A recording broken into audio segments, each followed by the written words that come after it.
कौशलेंद्र कुमार जी। अध्यक्ष महोदय, प्रश्न संख्या 4। माननीय मंत्री महोदय। उत्तर सभा पटल पर रखा है। माननीय सदस्य। माननीय अध्यक्ष महोदय, माननीय मंत्री जी का जवाब आया है, उसमें बिहार का नाम नहीं है।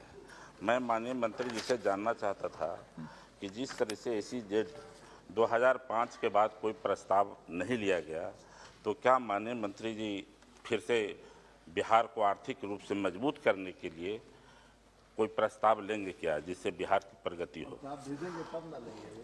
नहीं, कोई नियम नहीं है सर। माननीय सदस्य की चिंता जायज़ है।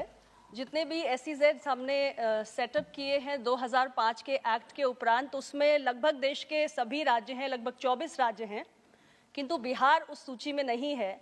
इसका प्रमुख कारण ये है कि SEZ एक्ट 2005 के आने के बाद जो SEZ सेटअप करने के लिए प्रस्ताव आते हैं वो राज्य सरकार की ओर से आते हैं, और बिहार राज्य की तरफ से, राज्य सरकार की ओर से हमें अभी कोई भी प्रस्ताव प्राप्त नहीं हुआ है।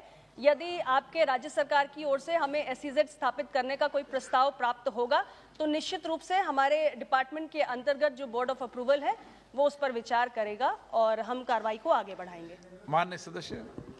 माननीय अध्यक्ष महोदय, मेरा दूसरा प्रश्न होगा कि बिहार पहले से पिछड़ा राज्य है और बिहार में जो पिछड़ापन है आज भी लगातार विशेष राज्य के दर्जा का मांग होते रहता है।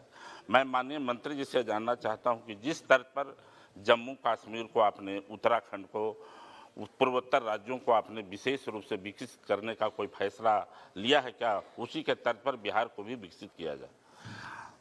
महोदय, बिहार राज्य को विशेष राज्य का दर्जा देने का जो विषय है वो इस मूल प्रश्न से संबंधित नहीं है, अतः इस पर टिप्पणी करना उचित नहीं होगा। श्री मनीष तिवारी जी।